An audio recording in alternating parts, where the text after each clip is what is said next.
The year was 2387. The universe was not a quiet place. It was full of life, full of power, and full of noise. Every corner of the galaxy had a race stronger than the last. There were the Vreth, tall, gray-skinned warriors who had fought wars for 10,000 years. There were the Solari, beings of pure energy who could burn a planet from orbit. There were the Keth Dominion, a cold and calculating empire that had enslaved 40 worlds. And then, there was humanity, small, soft, slow, and alone, stuck on one blue planet at the edge of the galaxy. Nobody took humans seriously. Nobody ever had. The Galactic Council was the most powerful group in the known universe. It had 23 member races, each one stronger, older, and more powerful than the last. They made the rules. They decided who lived and who died. They decided which planets mattered and which ones did not. Earth had tried to join the Council 3 times. 3 times they were rejected. Too primitive, the Council said the first time. Too emotional, they said the second time. Too dangerous to themselves, they said the third time, and each time the alien representatives laughed as they walked out of the room. The humans sat quietly. They did not argue. They did not fight back. They simply watched and waited. On the planet Vreth Prime, there was a great hall called the Chamber of Voices. It was the most important place in the galaxy. Every major decision was made there. The walls were made of black stone from dead stars.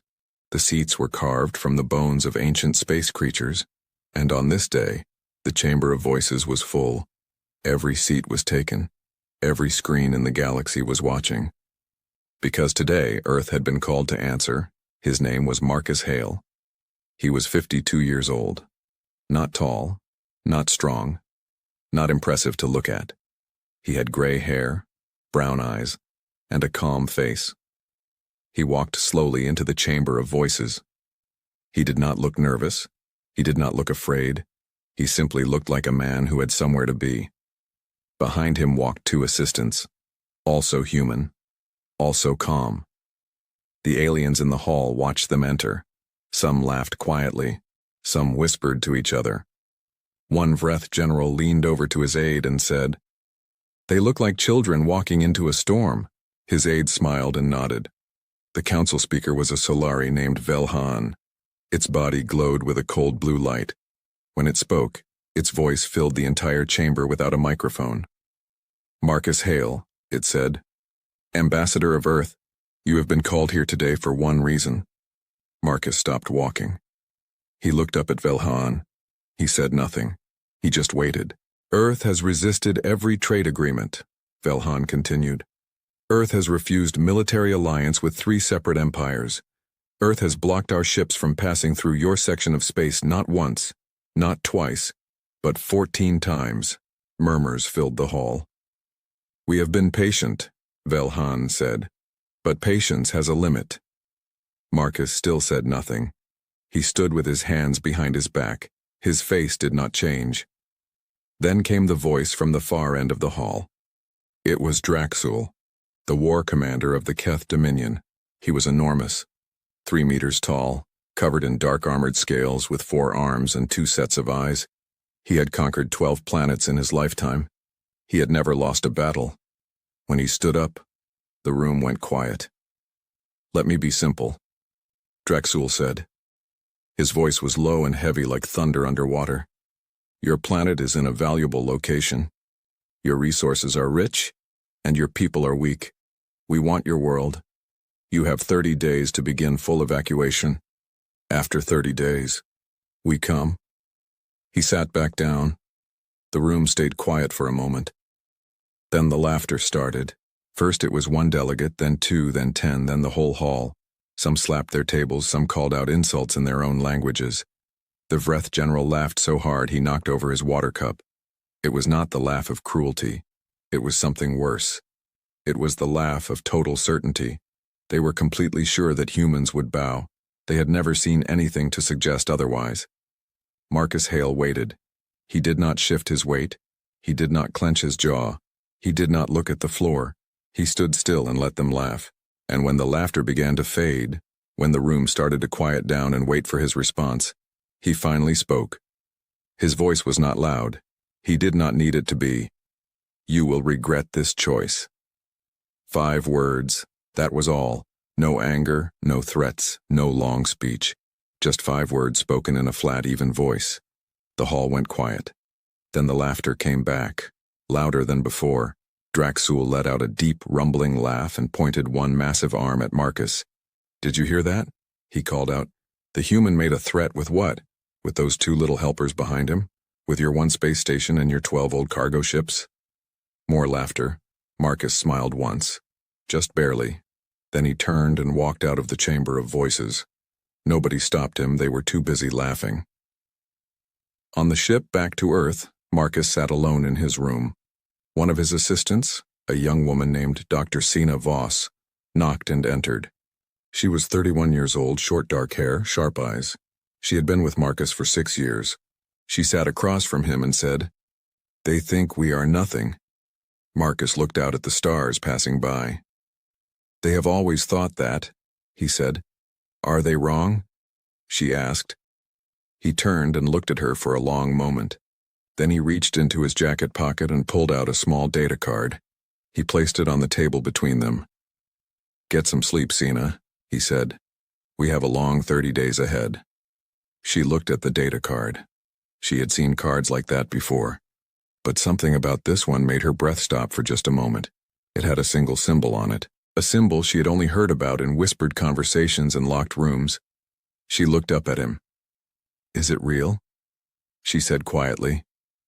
He picked up the card, put it back in his pocket, and looked out at the stars again. "Get some sleep," he said again. Back in the chamber of voices, the laughter had died.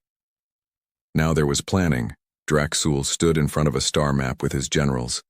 50 warships, he said. "More than enough. We will arrive on day 30. We do not want to damage the planet, just enough force to show them there is no choice." One of his generals, a younger Keth officer, raised his hand. "Commander," he said carefully, "our intelligence reports on Earth are incomplete. We know about their public fleet. 12 ships, all older models. But some of our sensors have picked up unusual readings, deep space readings that do not match any known ship signature." Draxul turned and looked at him. The young officer felt the weight of that look and almost sat back down. "What kind of readings?" Draxul asked. "We are not sure," the officer said. "That is the problem. They do not match Vreth patterns, they do not match Solari patterns, they do not match anything in our database." Silence. Then Draxul shook his head. "Humans are creative at making noise," he said. "They built decoys before, it is a trick. Our 50 ships will be more than enough." He turned back to the map. The young officer sat down. He did not argue, but he did not stop worrying either. Earth received the news fast. Within hours, every government on the planet knew. 30 days. Some leaders panicked. Some called for immediate surrender. "We cannot fight them," one prime minister said in an emergency meeting. "They have thousands of ships. They have weapons we have never seen. We are one planet." Another leader stood up. "Then we evacuate," she said. "We scatter our people across other systems. We survive." Marcus Hale sat at the end of the table. He had been quiet for a long time. Finally he spoke. "We are not evacuating," he said. The room went quiet. "And we are not surrendering," he continued. "Then what are we doing?" The Prime Minister asked. Marcus looked around the table, at every face, at every worried pair of eyes. "We are doing what we have always done," he said. "We are showing them exactly what they expect to see, and nothing more." Nobody fully understood what he meant, but nobody argued with him, because Marcus Hale had a certain way of speaking. Not loud, not emotional, just steady. The kind of steady that made people feel something was already decided. The days passed. On day 5, Earth's public fleet ran a small patrol near their space border. 12 old ships, slow and visible, exactly what the aliens expected. On day 10, Earth sent a formal message to the Council asking for a small extension of time. The council rejected it in under an hour. More laughter from the alien delegates. On day 15, 3 alien spy drones flew past Earth's moon. They recorded everything they could. A quiet planet, some old satellites, nothing interesting. They sent their reports back to Draxul. He read them and smiled. Everything was going exactly as planned, but 200 million kilometers away, far beyond the edge of any alien scanner range, something was happening. In the deep dark between star systems, in a place that did not appear on any galactic map, lights were turning on. Not the soft lights of stars. These lights were sharp, mechanical, purposeful. 1 by 1, then 10 by 10, then 100 by 100. Shapes appeared in the dark. Ships. But not like any ships the galaxy had ever seen. They were sleek and angular, built close to the surface so radar had almost nothing to catch. Their engines burned on a frequency that no alien sensor had ever been calibrated to detect. They were dark, not just black, but actively dark, designed to swallow light and heat and signal. And there were so many of them. On the bridge of the lead ship, a tall woman with silver hair stood at the main window. Her name was Admiral Yara Chen. She was 60 years old. She had spent 32 years preparing for exactly this moment. She held a small earpiece to her ear. A voice came through. "Marcus Hale from Earth." "Day 15, Admiral," he said. "Right on schedule." "We are ready," she said. "I know you are," he said. She lowered the earpiece and looked out at the fleet spreading behind her. Hundreds of ships on her ships, waiting like held breath. She thought about how long this had taken.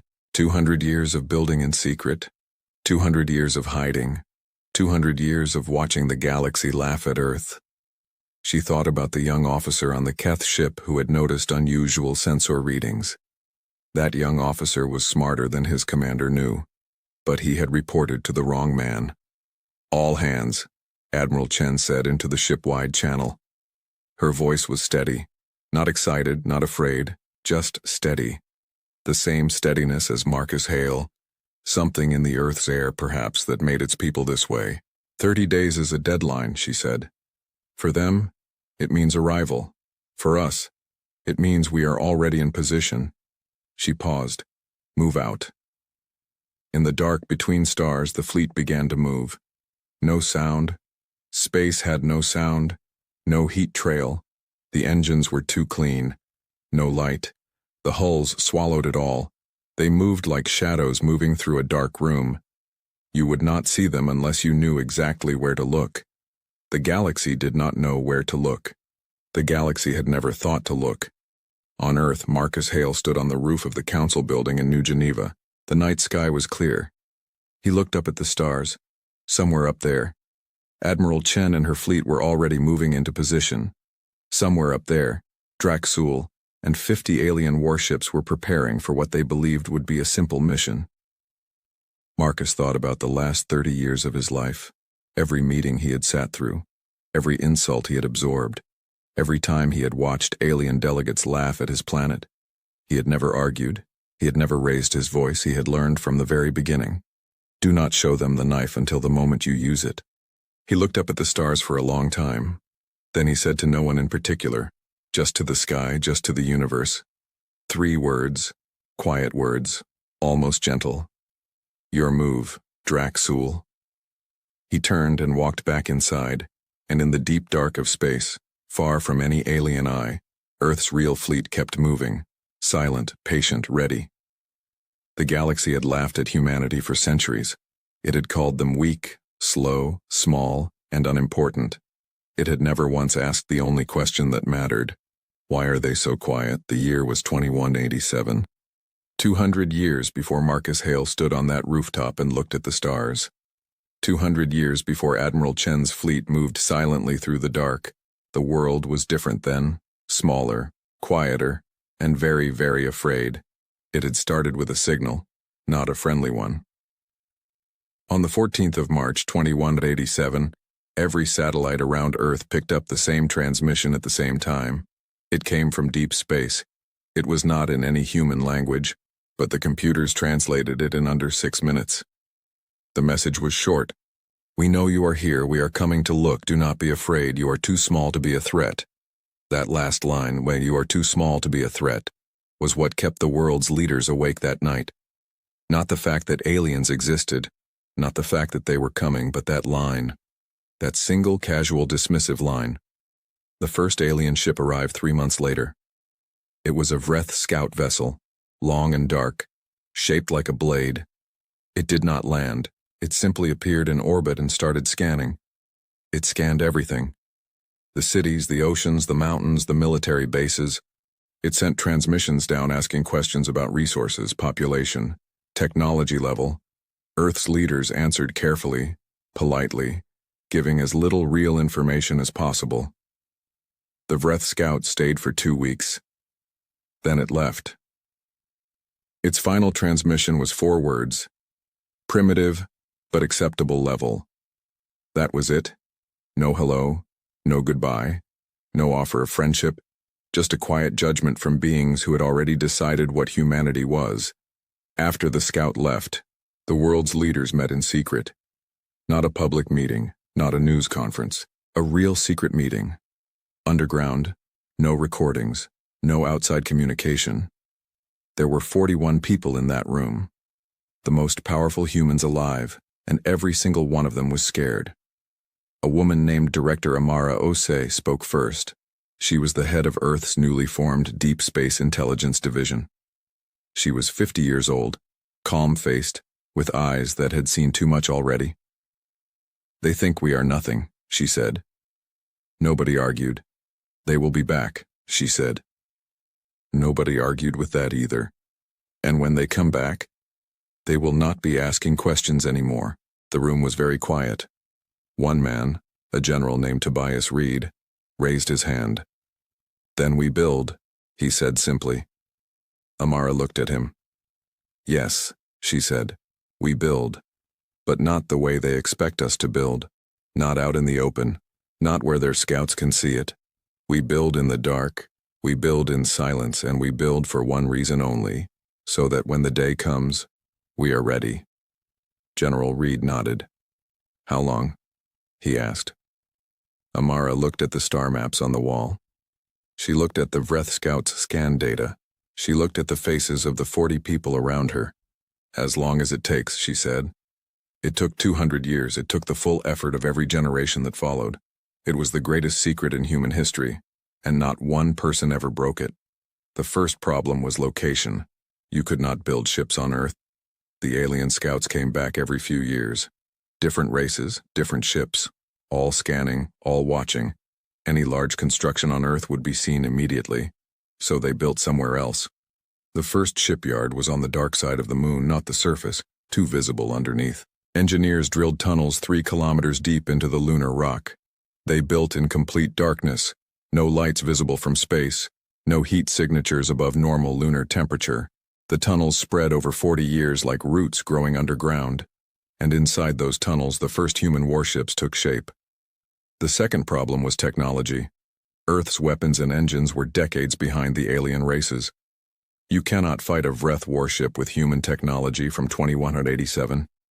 So they did something clever. Every time an alien ship visited Earth's solar system, every time one of those scanner drones flew past or a scout ship came to look, Earth's intelligence teams were watching back.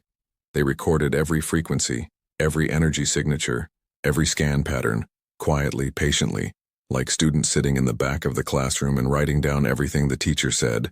Over 50 years, they built a picture of alien technology. And then, piece by piece, they started to understand it, and once they understood it, they did not just copy it, they improved it. The engine was the first breakthrough. Alien ships used what was called a fold drive. It bent space to move faster than light. It was powerful but loud. Every fold drive in the galaxy produced a distinctive energy wave that any decent scanner could detect from millions of kilometers away. Human engineers spent 30 years studying that energy wave, and then a young engineer named Priya Nath, working alone in a tunnel on the moon at 2 in the morning, figured out how to do it quietly. Her fold drive produced no wave, no signal, no trace. It simply moved the ship and left nothing behind. When she showed her results to Director Osei's successor, a man named Director Callum Park, He read her report 3 times before he spoke. "You understand what this means?" he said. "It means we can move without being seen," she said. He shook his head slowly. "It means we can be anywhere," he said. The hull was the second breakthrough. Alien ships were visible, not just to the eye, but to every kind of sensor. They showed up on heat scanners, light scanners, gravity scanners, radiation scanners. Human engineers solved this problem one scanner type at a time. The hull they eventually built was called a null surface. It absorbed heat instead of radiating it. It bent light around the ship instead of reflecting it. It generated a small field that canceled out the ship's gravity signature. A ship with a null surface hull was, for all practical purposes, invisible. Not invisible like a trick. Invisible like it was not there. The weapons came last. Not because they were less important, but because weapons were what you needed most to get right. For 140 years, human engineers studied alien weapon systems. They understood pulse cannons, plasma beams, gravity crushers, mass drivers. They understood the theory behind every weapon the galaxy had. And then, in the same way they had improved the engine and the hull, they went further. The weapon they built had no name at first. Later it was called a silence round. It fired a concentrated pulse of energy that did one specific thing. It shut down every electronic system on a target ship, not destroyed, shut down, every light, every engine, every weapon, every life support system, off. A ship hit by a silence round became a dead rock floating in space. The crew inside would still be alive, but they could not move, could not call for help, could not do anything. They were simply stopped. It was a weapon built by people who were not trying to start a war. It was a weapon built by people who were trying to end one before it started. The third shipyard opened under the ocean floor near the Pacific Trench. The fourth was built inside a hollowed-out asteroid in the belt between Mars and Jupiter. The fifth, the largest one, was built inside a dead star remnant 17 light-years from Earth. That one took 60 years to complete. Workers lived there for years at a time. They sent no transmissions home. Too risky. Their families on Earth knew only that they were away on a long project. Many of them never came back, not because they died, but because by the time the project was done, they had built a life out there in the dark. They had families of their own, children who had been born in that hidden base and had never seen Earth. These were the first generation of what would later be called the Shadow Corps. The men and women who lived their whole lives in secret, building and maintaining Earth's hidden fleet. Admiral Yara Chen was third-generation Shadow Corps. Her grandmother had worked in the Pacific Trench shipyard. Her mother had been a test pilot for the first generation of null-hull ships, and Yara herself had joined at age 18, the same year she scored highest in the history of Earth's deep space navigation program. She had never told anyone outside the program where she worked. When people asked, she said she was in private aerospace research. Most people did not push further. Those who did got a polite smile and a subject change. She had lived her entire adult life in secret, and she did not regret a single day of it, because she had seen the ships. She had flown the ships, she knew what they could do. And on the day she was made admiral, the day Director Park's successor handed her the command codes for the full fleet, she had stood in the main hangar of the dead starbase and looked at the rows of ships stretching back further than she could see, and she had thought one simple thought: let them come. The fleet had grown slowly at first, 10 ships after 50 years, 40 ships after 100 years. By year 150, there were over 100 warships. By year 180, the number had passed 300. And in the final 20 years before the Galactic Council delivered its ultimatum to Earth, the years when alien visits to the solar system had increased and the tension had grown, the Shadow Corps had worked hardest of all, 5 new ships every month. Then 8, then 12. Every ship hand-built, hand-tested, fully loaded. By the day Marcus Hale walked into the Chamber of Voices, Admiral Chen commanded 512 ships, each one invisible, each one faster than anything the galaxy had ever built, each one armed with weapons the galaxy had never seen, and every single one of them was already moving before Marcus Hale had finished his 5-word response. Because that was the other thing about the plan. The 30-day deadline was not a surprise. Earth had known it was coming. Not the exact words, not the exact day. But for 30 years, Earth's intelligence teams had watched the Keth Dominion's movements. They had seen the slow circle getting tighter. They had read the pattern of scout ships and resource surveys. Director Park had briefed Marcus Hale 12 years ago with a single document titled, The Ultimatum, When, Not If. And the response plan had been ready for 10 years before that. Every ship had its position assignment. Every crew knew their role. Every commander had memorized the approach routes. When Marcus walked out of the Chamber of Voices after delivering his 5 words, he had not gone back to his ship and started making phone calls. He had simply pressed a button on the inside of his jacket collar. One button, one signal, and 512 ships had begun to move. On day 16, one of the Keth spy drones picked up a faint reading near the outer edge of the solar system. It was so faint that the drone's autofilter almost ignored it. But it logged the reading anyway and sent it back to the young Keth officer, the same one who had spoken up in the war room and been dismissed by Draxul. His name was Cadet Sev. He was 24 years old. He had been watching Earth's sector for 3 months. He had hundreds of boring reports in his file. But when he opened this one, this tiny, almost nothing reading from the outer solar system, he sat up very straight in his chair. Because it was not nothing. It was the ghost of an energy signature, very faint, almost impossible to identify. But Sev was good at his job. He ran the signature through every database he had access to. No match.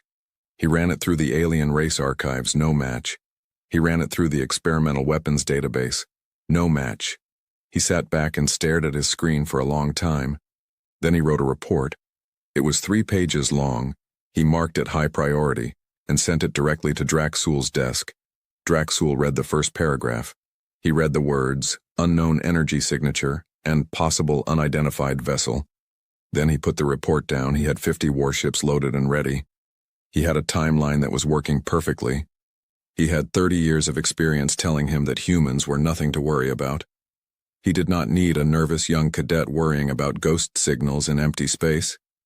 He put Sev's report in the low-priority pile. He went back to his maps. Sev received the automated response 2 hours later. Report acknowledged, filed for review, no action required. He read it twice. He looked at his screen. He looked at the faint signature reading one more time. He thought about saying something else. He thought about going over Draxul's head, but he was 24, he was a cadet, and Draxul was the most decorated war commander in Keth history. Sev closed the file. He leaned back in his chair and stared at the ceiling, and for reasons he could not fully explain, he felt cold. On Earth, Marcus Hale received Admiral Chen's daily update on day 20. It was a single line of text. No greeting, no signature. All units in position, awaiting day 30. Marcus read it once. He folded his hands on his desk. Outside his window, the city of New Geneva moved through its normal afternoon. People walking, eating, working, talking, none of them knowing, none of them needing to know. He thought about Director Amara Osei 200 years ago in that underground meeting room. He thought about Priya Nath, alone in a lunar tunnel at 2 in the morning, rewriting the rules of faster-than-light travel. He thought about 3 generations of Shadow Corps workers who had given their quiet lives to this moment. And he felt something that was not quite pride and not quite sadness, but was somewhere between them both. All those years. All that silence. All that work done in the dark by people whose names the galaxy would never know. And now it was almost time. He picked up a pen, an old habit, he still preferred pen to screen, and wrote one line on a piece of paper. Day 30, we answer. He folded the paper and put it in his desk drawer. Then he stood up, straightened his jacket, and walked out of his office to his next meeting. His face, as always, gave nothing away. In the deep dark of space, 512 ships held their positions, invisible, patient, waiting. They had waited 200 years for this moment. 30 more days was nothing. Day 30 arrived like any other day. The sun rose over Earth. The cities woke up. People made their morning tea, dropped their children at school, opened their shops. Nobody on Earth looked scared. Nobody ran. Nobody hid. Because Marcus Hale had told every world leader the same thing 3 weeks ago in a closed meeting. Go about your normal day, do not change anything, do not look at the sky, just live your life. Some of them had thought he was crazy. Some of them had quietly arranged personal escape ships just in case, but most of them had looked at Marcus Hale's calm face and decided to trust him. So on day 30, Earth was quiet, and the sky above Earth was also quiet. For now, the Keth fleet dropped out of fold space at exactly 9 in the morning, Earth Standard Time, 50 warships, each one enormous. The smallest was 3 times the size of Earth's largest public vessel. They came in formation, a wide V shape, the classic Keth approach pattern. It was designed to look powerful. It was designed to make whoever was watching feel small and surrounded. Before the first word was even spoken, Draxul stood on the bridge of his flagship, the Keth Eternal. It was the largest ship in the fleet, half a kilometer long, covered in heavy armor plating, armed with enough firepower to crack a small moon. He looked at Earth on the view screen, blue and white and quiet. "Scan the system," he said. His crew ran full scans immediately. 30 seconds passed. "Report," he said. "Commander," his chief scanner officer said, "we are reading 12 human vessels near their space station. All old models, all stationary, no weapons powered." "Their defense grid?" Draxul asked. "Minimal. Same satellites we have always seen. Nothing new." Draxul nodded slowly. He had expected this, he had known this. "Open a channel to Earth," he said. Marcus Hale took the call in his office. He was sitting behind his desk with a cup of tea. He did not stand when Draxul's face appeared on the screen. He did not change his expression. He simply looked at the screen the way a man looks at something that does not surprise him. "Ambassador," Draxul said, his voice carrying the casual weight of complete confidence. "Your 30 days are finished. We are here as promised. I will give you 6 hours to begin the evacuation process." Marcus took a slow sip of his tea. He set the cup down carefully. "That will not be necessary," he said. Draxul tilted his massive head slightly. "You are refusing," he said. "I am informing," Marcus said. "There will be no evacuation today." Silence on the channel. Then Draxul leaned forward. "Ambassador," he said quietly, and there was something in his voice now that was not quite anger, but was close to it. "I have 50 warships above your planet. I have enough firepower to end everything you see outside your window. Do you understand what you are saying to me?" Marcus looked at him for a long moment. "Yes," he said simply. And then he ended the call. On the bridge of the Keth Eternal, the room was very still. Nobody moved, nobody spoke.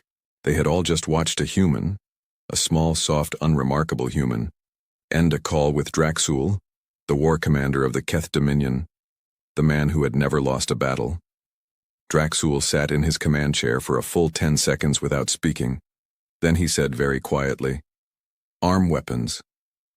"Commander," his first officer said carefully. "Our orders were to demonstrate force first, not to arm weapons," Draxul said again. The first officer nodded and turned to his console. It was at that exact moment that Cadet Sev, stationed at the scanner terminal on the lower deck of the Keth Eternal, saw something. He almost did not report it. He remembered what had happened the last time he reported something strange. But this time was different. This time the reading was not faint. This time it was not a ghost. This time it was very, very real. He checked it twice. He checked it 3 times. His hands were not steady. "Commander," he said. Nobody heard him. The bridge was busy with weapon arming procedures. "Commander," he said louder. Draxul turned and looked at him with the expression of a man who did not want to be interrupted.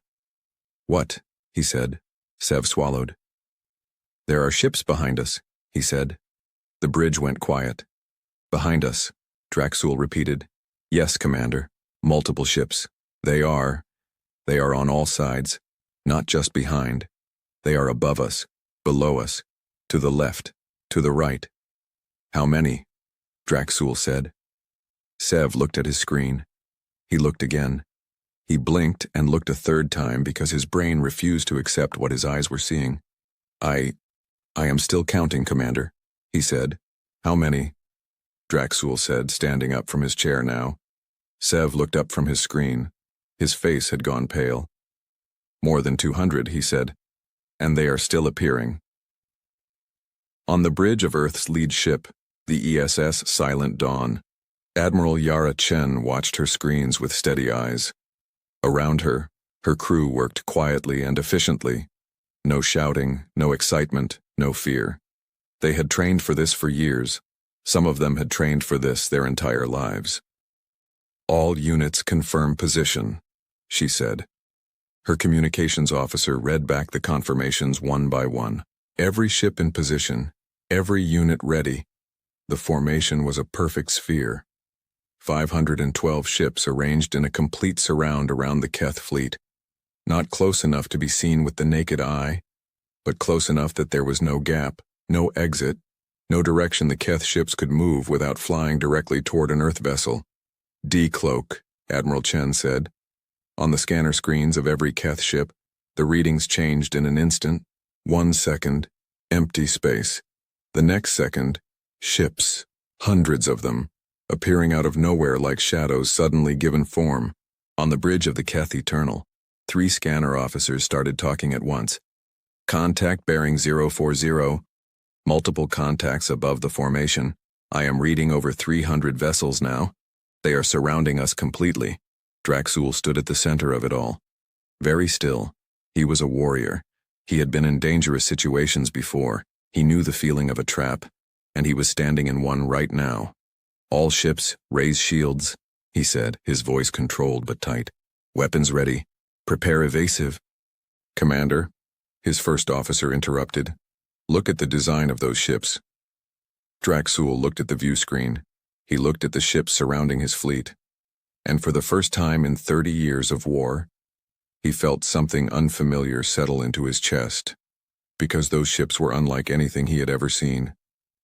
They were sleek and dark, built low and flat, their surfaces absorbing the light around them rather than reflecting it. No visible weapon ports, which meant the weapons were hidden inside the hull. No visible engine exhaust, Wimir, which meant the engines ran on a technology he did not recognize. They were not Vreth design, they were not Solari design. They were not anything in any database he had ever studied. They were human, completely, entirely, undeniably human, and there were so many of them. On the lower deck, Cadet Sev had stopped counting at 460, not because there were only that many, but because his scanner screen had run out of the display range he normally used and he had to reset the scale. He reset it. He looked at the new number, 512. He sat back in his chair. He thought about the report he had written on day 16, the ghost signal in the outer solar system, the report Draxul had put in the low priority pile. He thought about saying, I told you so. He decided this was not the right time. Draxul opened a channel to his fleet. All ships, he said. Hold position. Do not fire unless I give the order. I repeat, do not fire. He closed the fleet channel. He opened the channel to Earth. Marcus Hale appeared on the screen again. Same desk, same cup of tea, same calm face. He looked exactly like a man who had been expecting this call, because he had been. Ambassador, Draxul said. His voice was still controlled, but something had shifted in it. Something had gone out of it. That casual weight of complete confidence. It was gone, Commander, Marcus said. Those ships, Draxul said. Yes, Marcus said. They are human.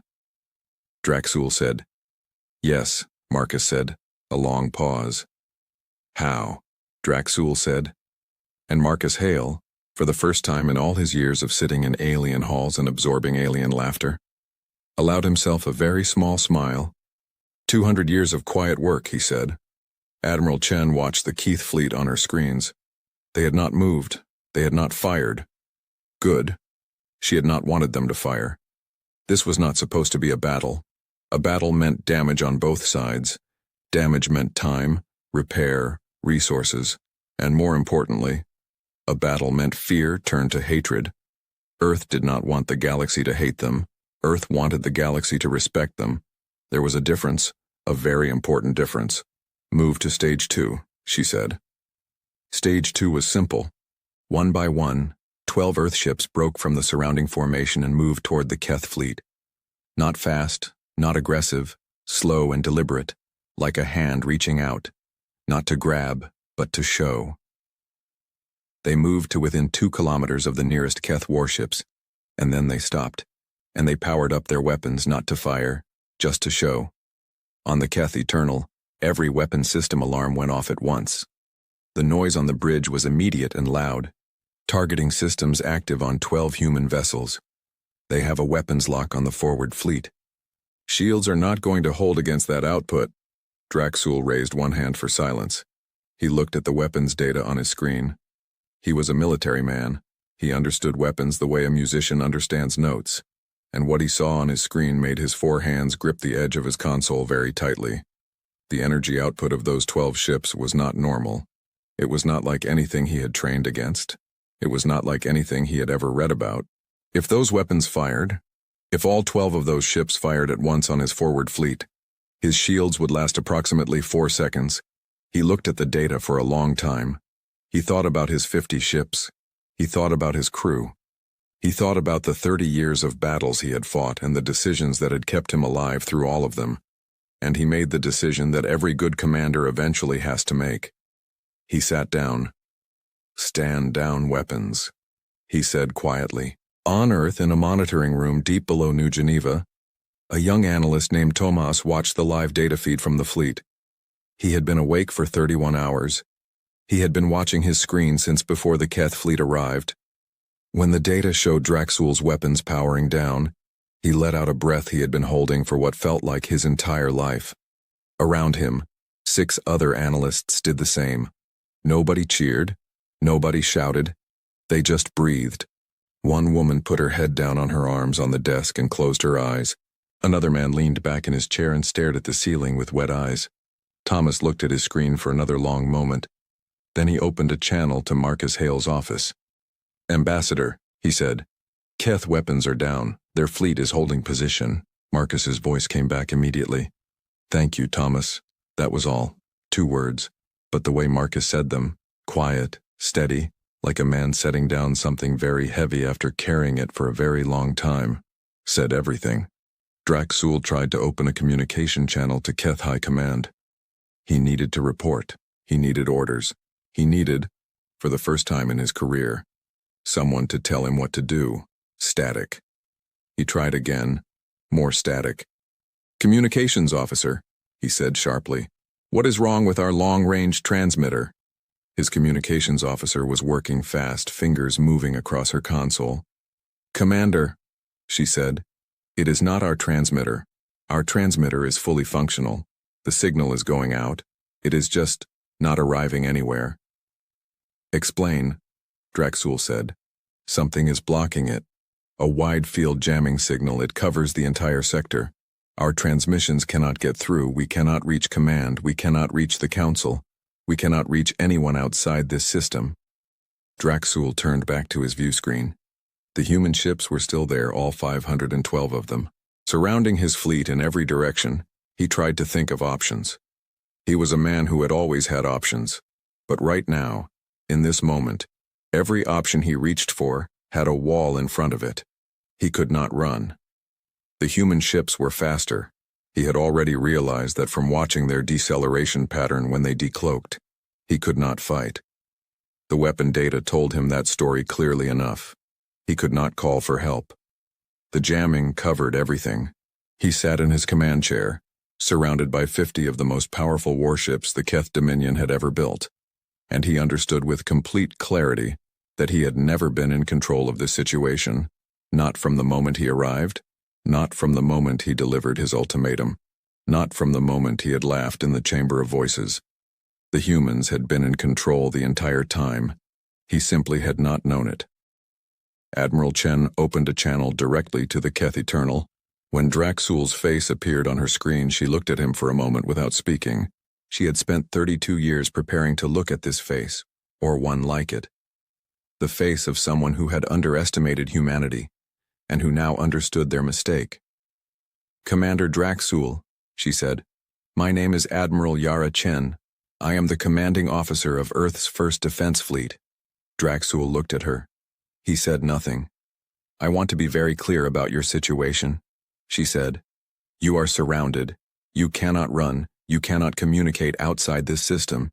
You cannot win a weapons exchange with us. These are facts, not threats. She paused.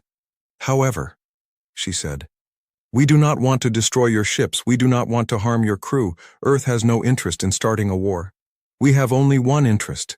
We want to be treated as equals. Draxul looked at her for a long time. She held his gaze without blinking. What do you want from me? He said finally. Nothing from you personally, she said.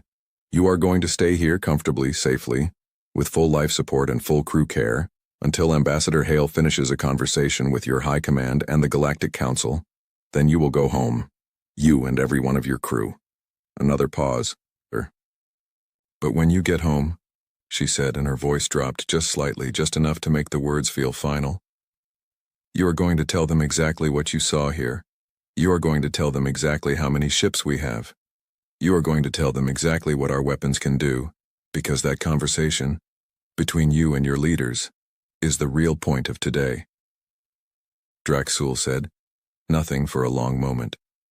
He looked at the screens around him. 512 ships. The silence of a jammed communication system, the weapon data still glowing on his console. He looked back at Admiral Chen. You planned all of this, he said. It was not a question. For 200 years, she said. On the lower deck, Cadet Sev sat at his scanner terminal. The screens around him showed the full picture now. Every human ship, every position, every reading. He looked at it all for a long time. He thought about the ghost signal on day 16. He thought about the report he had written. He thought about the low-priority pile. Then he pulled up a blank report form and he started writing. This time, he thought. This time someone will read it. The galaxy found out slowly. That was the worst part.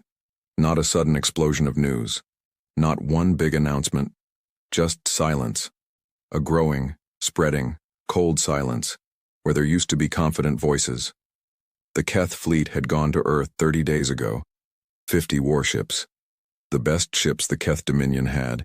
Crewed by the best soldiers the Keth Dominion had trained. Led by the greatest war commander the Keth Dominion had ever produced. And now, nothing. No transmissions, no status updates, no arrival confirmations, just silence on every channel.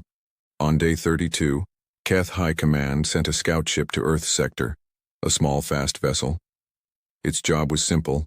Fly in, see what is happening, fly back. The scout ship arrived at the edge of Earth's solar system. It ran its scans. It saw the Keth fleet still sitting in orbit above Earth, surrounded. It saw the human ships, all 512 of them, still in formation, still holding the Keth fleet in place like a hand holding a stone. The scout pilot stared at his screen for a very long time. He counted the human ships 3 times. Then he turned his ship around and flew back to Keth Command as fast as his engines could go. He did not stop to send a transmission. He did not stop for anything. He just flew. When the scout pilot walked into Keth High Command and gave his report, the room went very quiet. The High Commander, a cold and ancient Keth elder named Vross, listened to every word without moving. When the pilot finished speaking, Vross sat still for a full minute. Then he said one word. How? The pilot had no answer. Nobody in the room had an answer.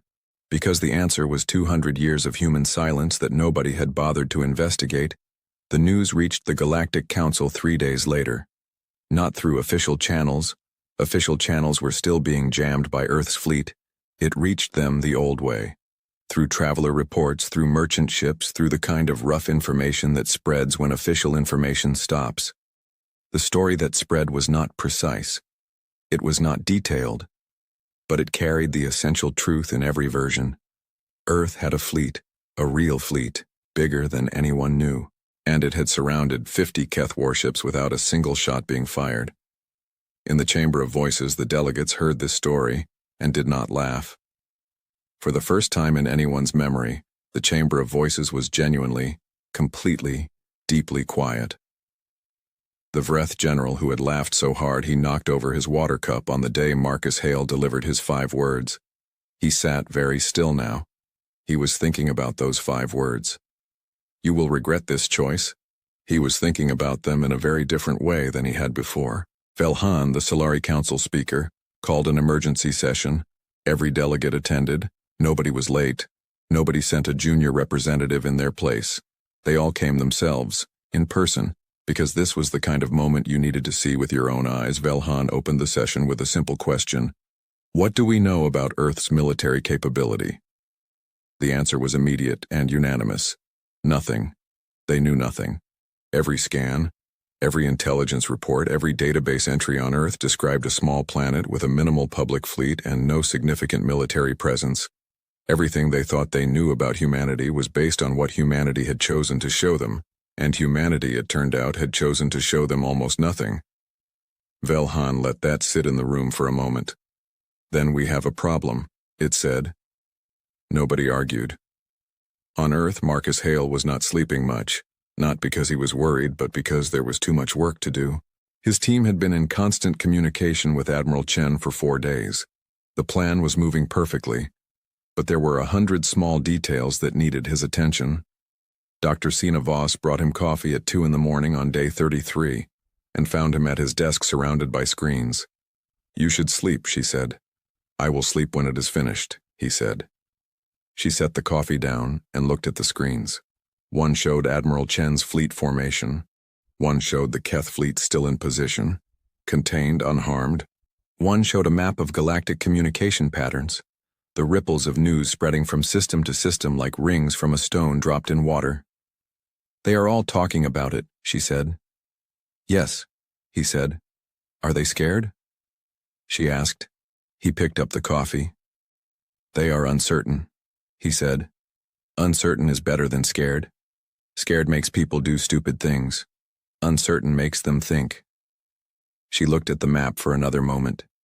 And what do we want them to think? She said. He looked at her. That there is another choice, he said. That they can treat us as equals. That the alternative to that choice is something they do not want to test. She nodded slowly. Simple, she said. The best plans always are, he said. On day 34, Marcus Hale sent a message to Keth High Command. Not through the jammed channels. He sent it through a human courier ship that flew directly to Keth Prime and delivered it by hand. The message was 1 page long. It was polite. It was direct. It said 3 things. First, your 50 ships are safe. Your crews are healthy. Nobody has been harmed. Second, we are ready to release your fleet the moment you agree to a meeting at a location of our choosing, on equal terms, with no weapons present. Third, we suggest you do not make us wait too long. That third point was not a threat. It was just information. Keth High Command read the message twice. Vross called a war council. The war council met for 6 hours. At the end of 6 hours they voted. The vote was not close. 3 days later, Keth High Command sent their reply. They agreed to the meeting, they agreed to equal terms, they agreed to no weapons. They did not argue about the location. They did not try to change the conditions, they simply said yes. When Marcus received the reply, he read it once, nodded, and set it down. Good, he said to nobody in particular. Then he opened a channel to Admiral Chen. Admiral, he said. Begin Stage 3. Stage 3 was the part Marcus had thought about most carefully. Because Stage 3 was not about power. Stage 3 was about the message. Earth did not want to be feared. Fear was a weak foundation. Fear made alliances that lasted only as long as the fear lasted. Fear made enemies who waited for the right moment. What Earth wanted was something harder to build but much more permanent. Respect. And the difference between fear and respect was in what you did with the power you had. Admiral Chen assembled the Keth fleet, all 50 ships. She brought them together in formation, and then she did something that made every single crew member on every single Keth ship stare at their screens in silence. She gave them back their communications. The jamming stopped. Every channel opened. Every signal that had been blocked for 4 days was suddenly free. Then she opened a channel to all 50 Keth ships simultaneously. "This is Admiral Chen," she said. "Your communications are restored, your ships are undamaged, your weapons were never touched. You are free to leave whenever you choose." A pause. "We are not your enemies," she said. "We never wanted to be. We only wanted you to understand that we are not what you thought we were. I hope we have made that clear. Safe travels." She closed the channel. On the bridge of the Keth Eternal, Draxul sat in complete silence for a very long time. His crew looked at him, waiting for orders. He thought about the human admiral's voice. No anger in it, no victory in it.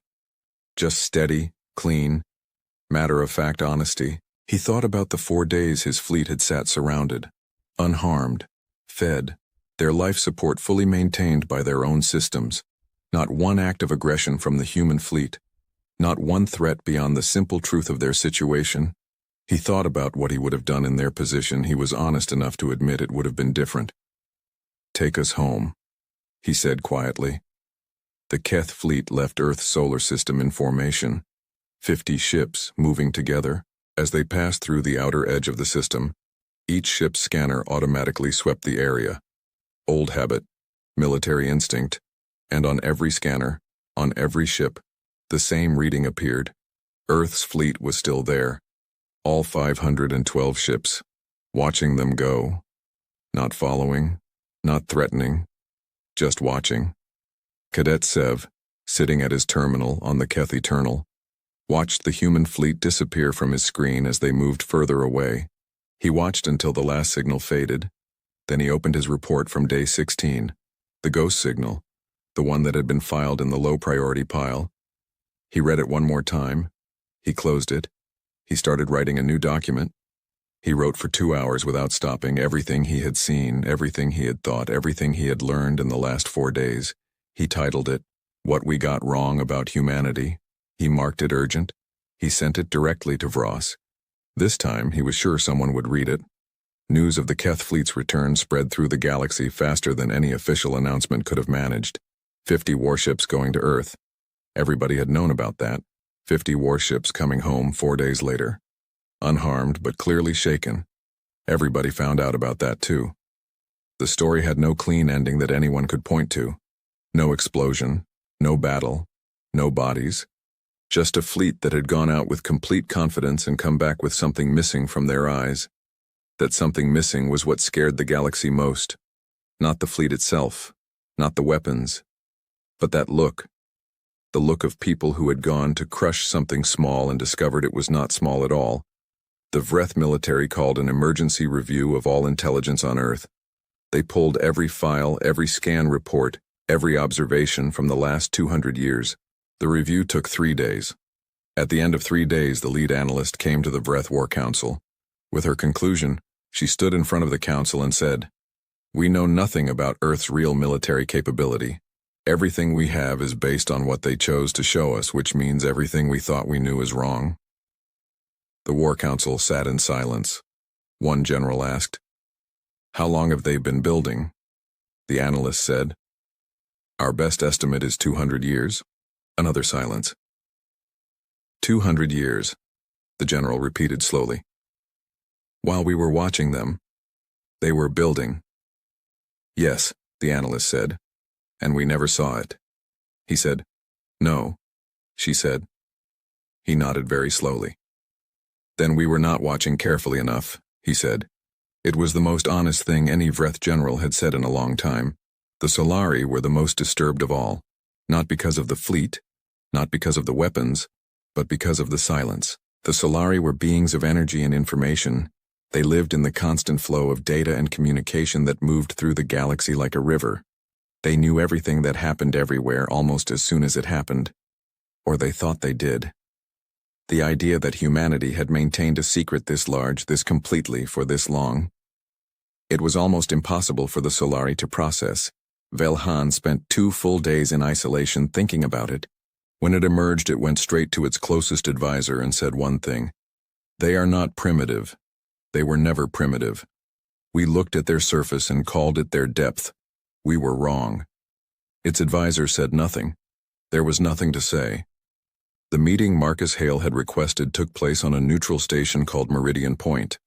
It sat at the exact center of 3 major galactic territories, owned by nobody, claimed by nobody, respected by everyone. The station was old and slightly worn at the edges, but it was clean and its meeting rooms were well equipped. Marcus arrived first. He walked in with Dr. Voss and 2 other aides. No weapons, as agreed. He sat down at the long table in the center of the room and placed a single folder in front of him. He waited. The Keth delegation arrived next. Voss himself came, which surprised some people. The High Commander of the Keth Dominion did not usually attend these kinds of meetings personally. He sat down across from Marcus. He was old, ancient by human standards, with skin like gray stone and eyes that had seen 1,000 years of galactic politics. He looked at Marcus for a long moment without speaking. Marcus looked back at him with the same calm that had never left his face throughout everything. "Ambassador Hale," Voss said finally. "High Commander Voss," Marcus said. "I have read your file," Voss said. "I have read everything my people have on you. You are not a military man." "No," Marcus said. "You are a diplomat," Voss said. "Yes," Marcus said. Voss was quiet for a moment. "But you built a fleet," he said. "My planet built a fleet," Marcus said. "I just had to make sure we had time to use it correctly." Voss tilted his head very slightly. "By correctly you mean, without destroying anything," he said. "By correctly I mean, without needing to," Marcus said. The Vreth delegation arrived 20 minutes late. The Vreth general who had laughed at Marcus in the Chamber of Voices came in and sat down without making eye contact. He placed his large hands flat on the table. He cleared his throat. "Ambassador Hale," he said. "General Krav," Marcus said. Krav looked at him directly now. "I laughed at you," he said bluntly. "Yes," Marcus said. "I was wrong to do that." Krav said, "It was not an easy thing for a Vreth general to say. You could see that in the way his jaw tightened slightly as the words came out. But he said it." Marcus nodded once. "I know," he said. "And now you know something about us that you did not know before. That you are not weak," Krav said. "That we were never weak," Marcus said. "We were patient." Velhan arrived last, its blue glow filling the room as it entered. It moved to its seat and settled. The room was full now, 3 of the most powerful forces in the galaxy, sitting at a table with 2 humans and a folder. Marcus opened the folder. Inside was a single document, 1 page. "This is what Earth is proposing," he said. He slid copies across the table to each delegation. They read it. It was short. 3 points. First, Earth will be recognized as a full and equal member of the Galactic Council with all rights that membership carries. Second, Earth's territorial space will be respected by all parties without exception. Third, Earth will share certain technologies with Council members over time, as trust is established, beginning with navigation improvements that will benefit all galactic travel. That third point made several delegates look up from the page, because it was not what they had expected. They had expected demands, they had expected punishment. They had expected a long list of what Earth wanted to take from the galaxy, now that it had shown what it could do. Instead, there was an offer of something useful, something that would make things better for everyone. Velhan looked at Marcus. "You are offering us something," it said, and there was something in its voice that was almost wondering. "We are offering everyone something," Marcus said. "That is the point. We do not want to rule the galaxy. We do not want revenge for 200 years of being dismissed. We want to be part of something, on equal terms." The room was quiet. "That is all?" Krav said. "That is everything." Marcus said. The negotiations took 2 days, not because the terms were difficult, but because old habits of thinking are slow to change, because delegates who had spent their entire careers seeing humanity as a footnote needed time to rearrange that picture in their heads.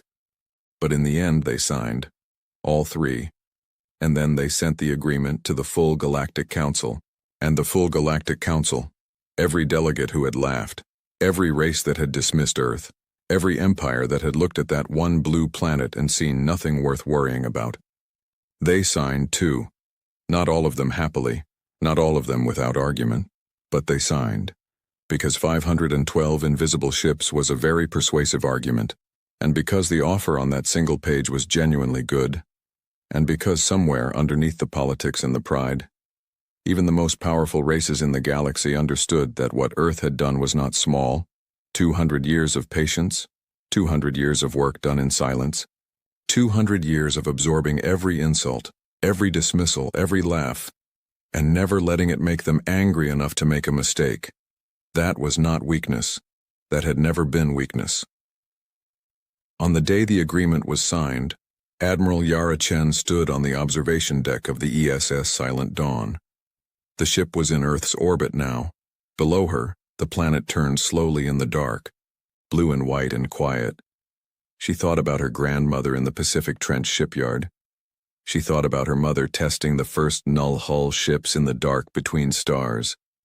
She thought about the thousands of Shadow Corps workers whose names were in no history book, who had built all of this in secret, who had never asked for recognition, who had just worked year after year, generation after generation because they believed in something. Her communications officer came to stand beside her. "Admiral," he said quietly. "Earth just confirmed. The agreement is signed." She nodded. She kept looking at the planet.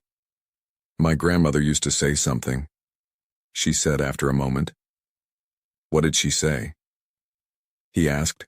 She said, "The strongest thing in the universe is a person who knows what they are worth and does not need anyone else to tell them." He was quiet for a moment. "She was right," he said. Chen nodded slowly. "She was always right," she said. In the chamber of voices, the seat for Earth's representative was prepared. It was placed at the main table.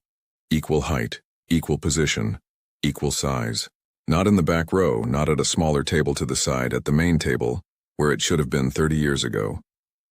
When Marcus Hale walked in and took that seat for the first time, the room was quiet. Not the quiet of discomfort, not the quiet of embarrassment, just the quiet of a moment that everyone in the room understood was important. He sat down, he opened his notes, he looked around the table at the faces of the galaxy, some of them still uncertain, some of them still adjusting, some of them, a few, with something in their eyes that looked almost like genuine respect. He thought about that first day he had walked into this room, the laughter, the dismissal, the 5 words he had spoken into all of that noise. He thought about every person who had worked in the dark for 200 years to make this moment possible. He thought about Admiral Chen above the planet right now watching. He thought about Dr. Voss sitting 3 seats down, her sharp eyes taking in everything. He thought about Cadet Sev somewhere on a Keth ship, writing his report. He thought about a young engineer named Priya Nath alone in a tunnel on the moon at 2 in the morning, rewriting the rules of everything. He picked up his pen. He looked at the agenda for the day's session. He was ready to work. Far away, at the edge of the solar system, Earth's fleet was moving into a new formation. Not a battle formation, not a defensive ring. An open formation. Ships spread wide across a large area of space. Visible, no longer hiding, the null-hull systems were still operational. The ships could disappear again if they needed to, but for now, they flew in full view. Because there was no longer any reason to hide. The galaxy knew they were there, the galaxy now knew what they were, and the galaxy would not forget. Months later, a young Vreth student was given an assignment. Write about a moment in galactic history that changed something important. She wrote about Earth. She wrote about the 200 years of silence. She wrote about the day the fleet appeared. She wrote about Marcus Hale and his 5 words and his cup of tea. She wrote about Admiral Chen and the offer that surprised everyone. At the end of her paper, she wrote one sentence that her teacher later said was the best sentence in the class. She wrote, "They were not quiet because they were afraid. They were quiet because they were busy." And somewhere above Earth, in the dark between stars, 512 ships moved through the night, visible now, patient always, and absolutely, completely, permanently ready.